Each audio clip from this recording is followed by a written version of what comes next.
All right. Good morning, everybody. We are here today for this week's Ask a Recruiter session. I am joined by Jaylen. We are talking about cover letters, do and don'ts. So this is a really interesting one. Jaylen's got a lot of great information for us. As always, I invite you to join us in our free Slack community. If you haven't joined already, I will drop the link below. Totally free, lots of great information in there all the time. Awesome resource for getting all of your questions answered, including anything you may want to know about cover letters if we don't cover it today. And if you have any questions in the meantime, please go ahead and drop them in the chat. All right, Jaylen, thanks for joining us. You want to kick us off with a little overview of yourself and, jump right in? Yeah, I'll just give a brief synopsis here. My name is Jaylen. I've been with Recruitomics for about eight-ish months now. I've been in recruiting for a while. I'm doing tech and G&A roles. New to the biotech space, but learning a lot. Have a science background in exercise science and psychology. So loving that I get to use my science background in my recruiting field. So really enjoying it. But yeah, we'll go ahead and get into the cover letters because that's why you all are here, right? So we're going to talk about some do's and don'ts. I know cover letters have kind of changed over the years, so we definitely want to cover some of those changes. It can definitely be a helpful tool, so we'll kind of have a comprehensive overview. I do want to say this is a little generic to an extent, but also myself and even Alison, if she has any insight, we're happy to elaborate some more. So please have those questions at the end and we'll chat about those if you have any of them. But let's talk about some of these do's and don'ts in your cover letter. We want to make sure you have an impactful cover letter that helps you stand out. That's the whole point, right? So let's talk about those. So research and personalization. So what does that look like in a cover letter? So something we definitely want to do is we want to look at the company and position we're looking at applying for and tailoring that cover letter each time. So I know that's a little bit more work because some people are like, can I just do a generic one and just apply it to a bunch of different? As you can see in our don't section, we don't want to do that. We definitely want to personalize it and show that this is a specific role we applied for, showing a little more interest. It'll also make you stand out to hiring managers and recruiters if you're way more specific, because they'll be like, oh, wow, they did their research. This is really tailored. This is personalized. They really want this. It shows a lot more drive on the front end. And that's before even meeting the person in an interview or a phone screen. So definitely helps you stand out in that way. So please do some research on the role, the company, and tailor that cover letter accordingly. And we'll kind of talk about what that looks like here as we go through. One other thing you can do is if you see the hiring manager listed on the job description on LinkedIn or anything like that, you can address them directly. It shows that you did your research once again and that you really looked into this. Also, as a reader, it really helps them feel it's personalized to them, right? So that's another way to stand out is they feel seen. They feel like, oh my gosh, they know it's me. It's something to really stand out. I know as a recruiter, when I get cover letters, if it says something about the hiring manager or myself, I'm like, oh my gosh, they did their research. They really want this. They really looked into things. So definitely can help you stand out as well. Another thing we like to say is keep it gender neutral. If you don't know their name, try to ensure you don't use certain pronouns or assume anything there, just to avoid that, bias on the front end, as well as, eliminate any possible room for discrepancy or, the hiring manager to be like, why would they assume this, that type of thing. So definitely keep those gender neutral terms if you can't find a name. Very easy to do. You can do the company recruiter. You can say like, hey, X company recruiter, happy you're looking at this, or hey, X company hiring manager, something like that. That's a great way to just keep it general as well. Like I said, definitely don't want to use generic or vague introductions. Want to make sure you're really highlighting some of your skills, which we'll talk about here in a second.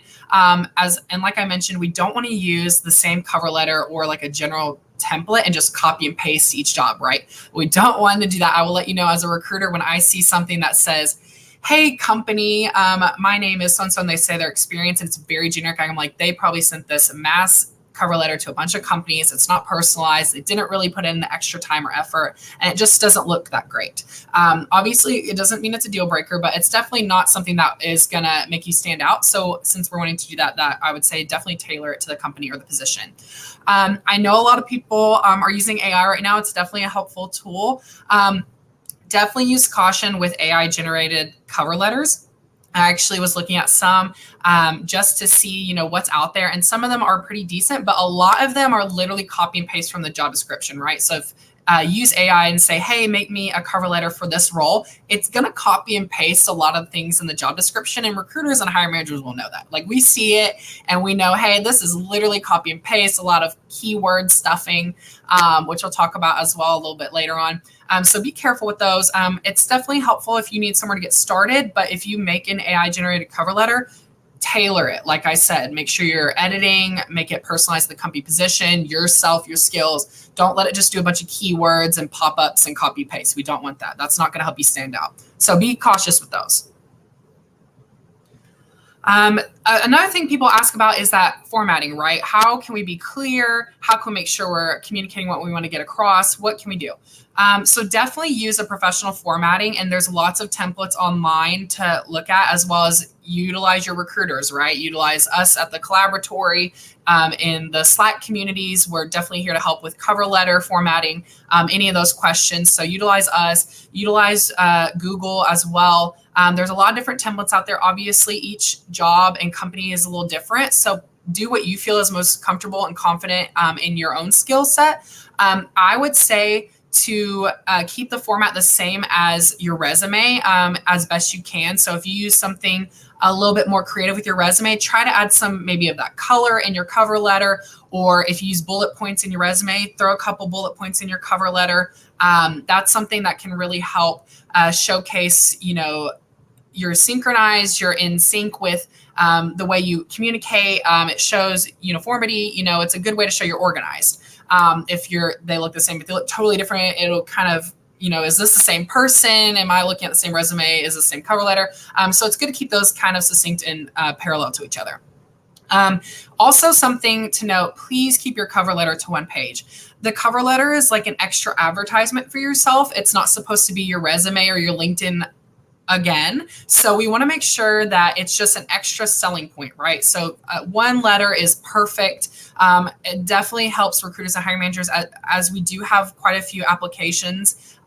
When we're reading, a one page is a good way for us to hear what you have to say, really sell yourself in one page. And if you sell yourself one page, it really speaks volumes versus multiple pages, as well as we do get a little fatigued reading things all the time. So it just helps us as well.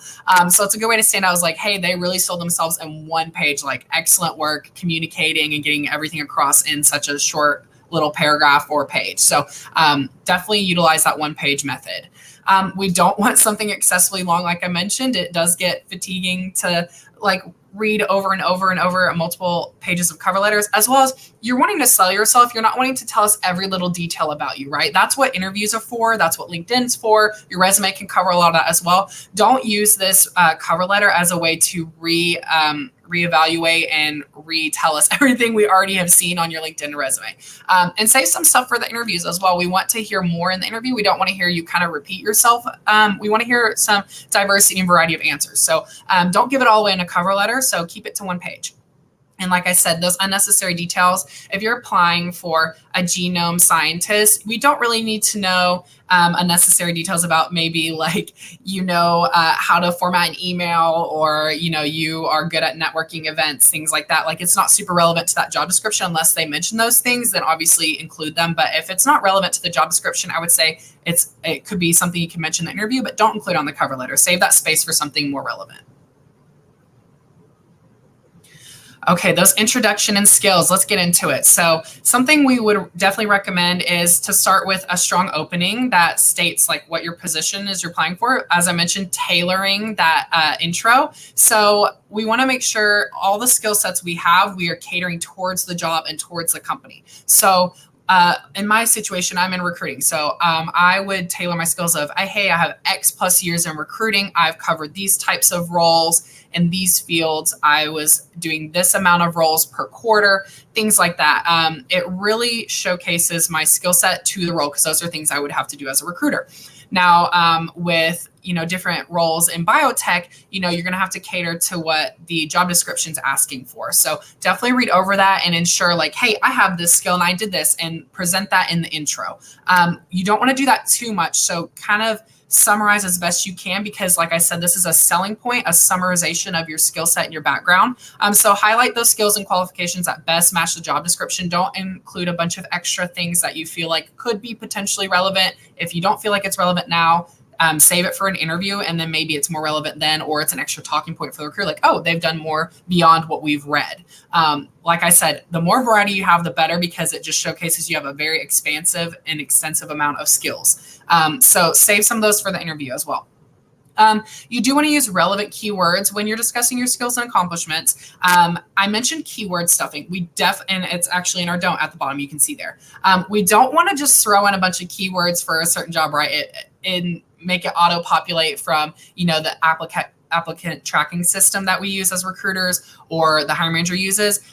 Although that will populate you, we can read through a resume and see when someone just threw in keywords and is probably not really experienced in those things, or they're really fluffing up their resume or their cover letter in this case. So definitely don't do keyword stuffing. We can tell, we're trained, we've done this for a while, we know what we're looking for. And I'm sure a lot of people have seen those kind of hacks of add these keywords and you'll populate. That is true. However, if you populate and we reject you because we don't feel like the resume or cover letter is actually showing your skill set, then that's not really helping you in the end, is it? You're just applying and getting rejected. So we want to make sure you get past the applicant stage and into an interview or phone screen with a recruiter. So be sure to really talk to your skills that you actually have. Use keywords that are relevant to your skills you have, because that is helpful, but make sure it's stuff you're experienced in and have a lot of skill and knowledge in. We don't want to just throw in some fluff words, right? So really make sure we're doing that.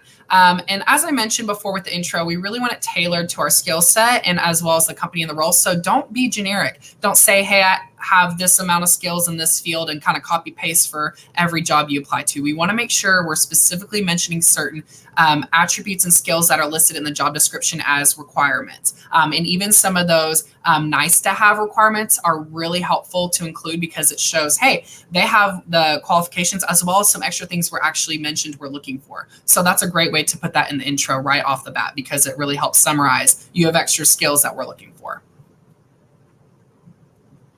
All right, let's talk about quantifying achievements and just avoiding being repetitive, right? That is something that is so hard to do when you're selling yourself, because you feel like you're repeating yourself and you don't really know what's important to include. So let's talk about that. So we definitely want to include metrics to quantify what your achievements were and show what your impact was with those achievements. And so how we can do that is we can throw some numbers in there. And it doesn't have to be like a data-driven Excel spreadsheet like you may have at work, right? What you can do is, hey, they're asking for example, let's go back to like a scientist role. If they're asking for some lab experience and they're asking for, experience with a certain microscope, you can say, hey, I have used this microscope this amount of times per week for this reason, and this was the impact. It increased productivity. We increased, certain cell cultures, whatever it may be. And so that is something to include. It doesn't have to be so data-driven that it's overwhelming, because I will say, like, as a recruiter and a hiring manager, we don't want to see a whole spreadsheet laid out before us. That's not going to help sell yourself. So we definitely want to include a couple of numbers, but make sure it's relevant to something like attainable. So if you, for example, I'll go back to my recruiting example because it's a little more generic. So let's say they're asking for a certain amount of workload per quarter. They're saying, hey, we want you to do 20 plus roles per quarter. Me saying, hey, I do 30 plus roles per quarter, and the outcome was we had an 80% higher rate, then that's something really relevant to show, right? Because that's showing, okay, here's my workload and here's how successful I was in that. So it's a great way to add that in your cover letter right off the back, show your success and show what you were held to and how you either achieved that or exceeded that. So make sure to include some metrics. Also, you can explain, like I said, how your contributions were positively influencing previous employers. You can mention, hey, I did a project and this was the outcome, and this is how it's affected my company in a positive way. That's something that most people don't include on a LinkedIn or resume, because a project is more so like a one and done type of thing, or assigned per quarter or what have you. So that's a great way to say, here's something I did extra that's relevant to the job. Here's my success rate, because a cover letter is just another way to showcase more of your skills. So that is a great way to add maybe a project in there that you managed that was really successful. And then another way you can kind of sell yourself with some achievements in your your cover letter is describing how you can contribute to this role and the company. So I'm sure you've heard this a million times. You're not looking for what the company can do for you when you're selling yourself, right? You're wanting to sell yourself of what you can provide for the company and the team. Although in your mind, you have things you need for yourself to be provided by the company, and that's fine. But with selling yourself, you're not going to sell yourself well if you're asking them to give stuff to you, right? That's not going to sell.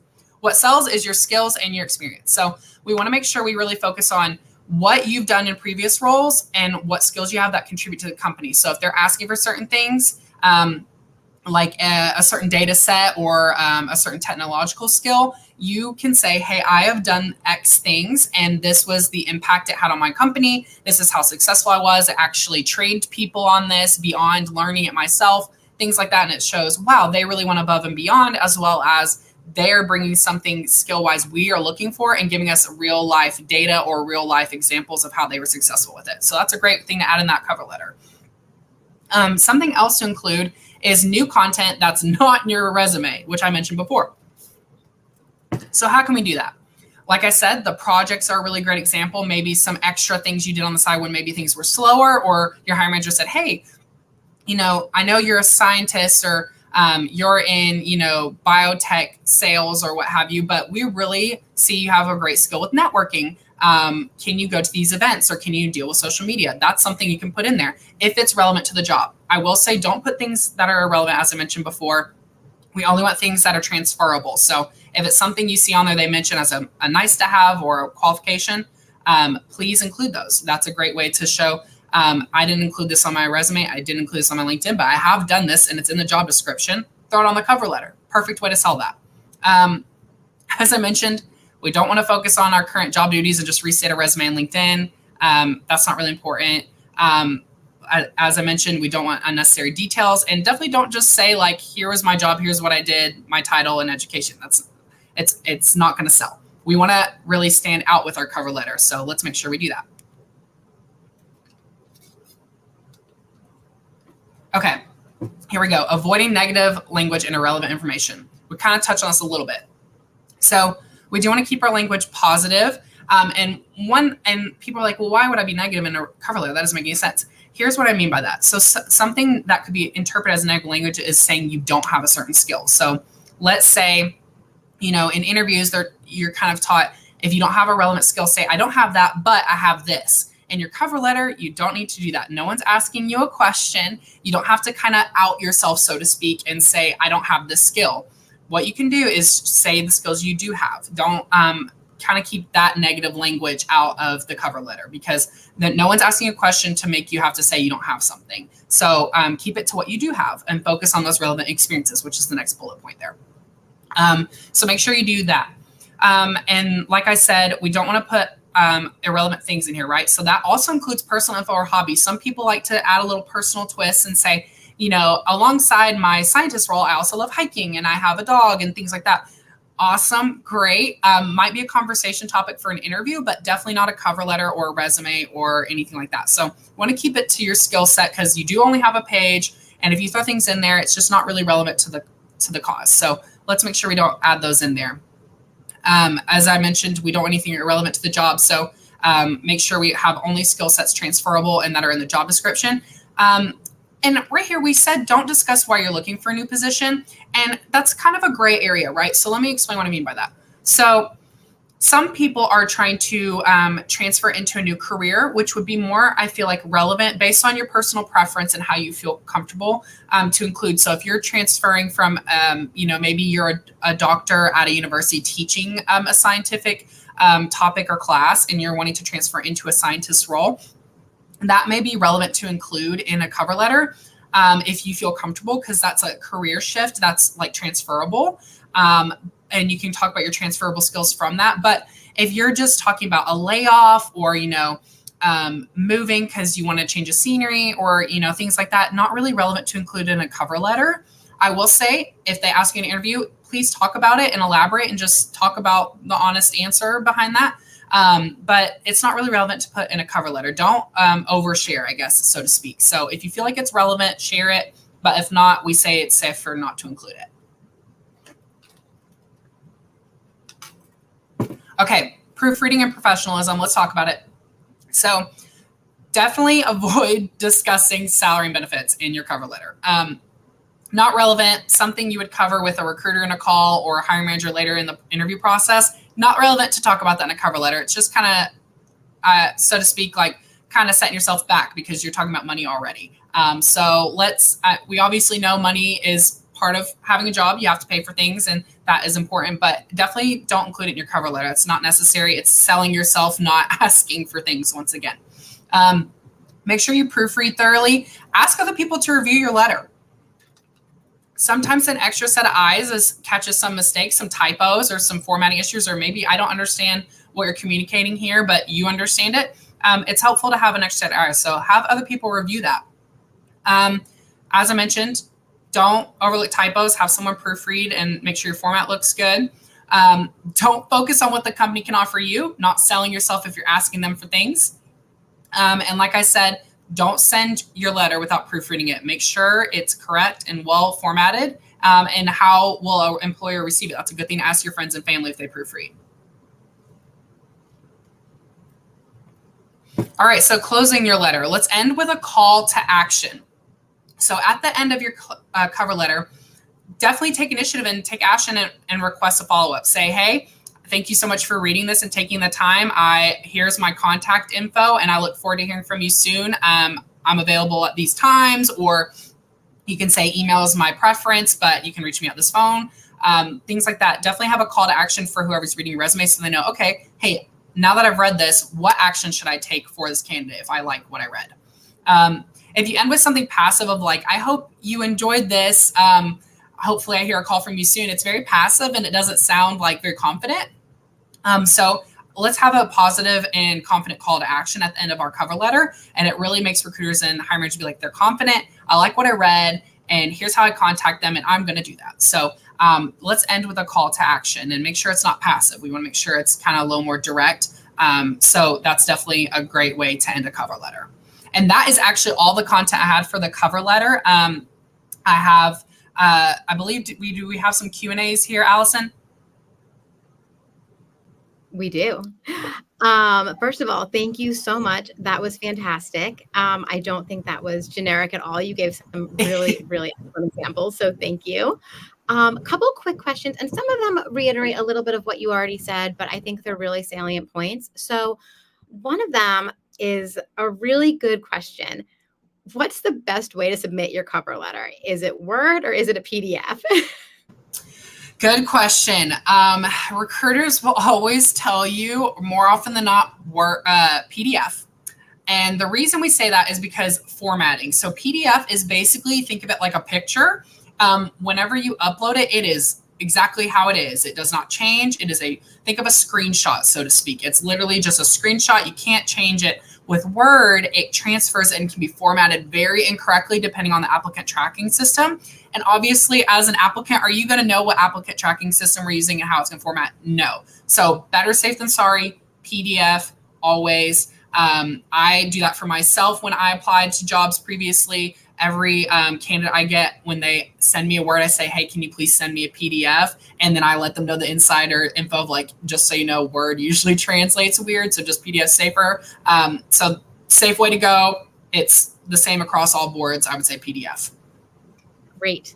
Yeah, you also run into it if you're using like a Mac to a PC. Right. There. So just be safe, use PDF.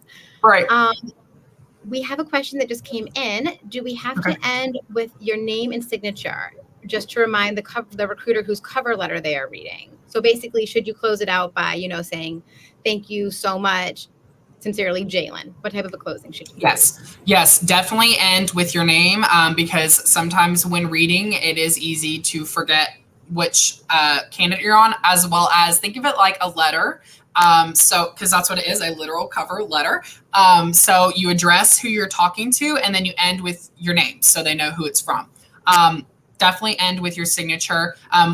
What you end with as far as best or thank you for reading this or what have you is up to you and your comfortability, but do end with your name because it's just a great way to remember, okay, I read all this and this is who it's by. Yep, absolutely. Close the loop. Yes. You did touch on this, but I think it's an interesting one. Who reads the cover letter? Is it always the recruiter, the hiring manager, HR? Like if you're thinking of who to tailor it to, who's your best bet? Good question. It is different per company.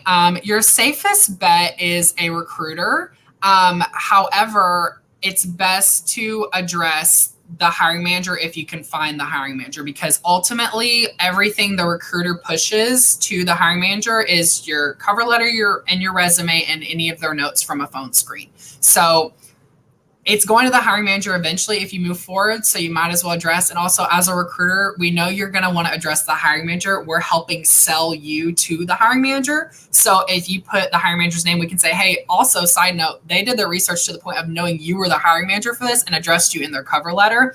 That's just another way a recruiter could sell you. So I would say address the hiring manager if possible. But underneath that, I would say recruiter. But if you want to, like I said in my talk earlier, if you want to just address like, hey, X company or hey, X team, totally fine as well. Just make sure it's, covering some sort of specificity. Awesome. One thing I was thinking about during your presentation is that if you're having a hard time writing your cover letter, and I mean, they're tough. Everything is tough, right? It's really hard to distill yourself down. But I find that if I also work on my elevator pitch at the same time, it can kind of make that conversation like flow a little bit more smooth, even in the form of a letter. If I sort of know like, okay, broad base, this is what I'm covering. It's not the nitty gritty that you'll find in the CV or the resume, but it really will kind of sell you. So we've got some resources on that for anyone who's looking for some help with their elevator pitches as well. Jaylen, we are just about at time. So do we have anything else, or am I good to close this out? Anything you want to add? I don't have anything else, but I will kind of talk about some coming events here. So I actually have a little slide, so I'll pull that up here. But we are going to be, let me pull this up, make it a little bigger for everyone to see.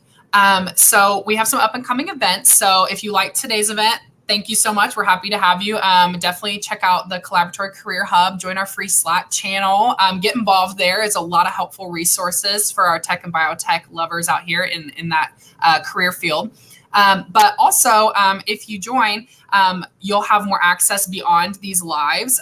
So definitely get more involved. A lot of helpful resources. As I mentioned, we're happy to even help you with cover letters in the Slack channel and things like that. So, but we do have some up and coming events here. So September 15th at 11, we do have an elevator pitch workshop, which Alison actually just mentioned, which would be really helpful for your cover letter, because it's how do you sell yourself in a paragraph on LinkedIn or in a resume or even the cover letter. So elevator pitch workshop, our CEO Karina is going to be hosting that September 15th at 11. So mark your calendars, reserve your space on the event in the Collaboratory Career Hub or on our pages. And then on September 20th, also at 11, we have the most common interview questions with Carlene, who's one of our account managers for some biotech companies here.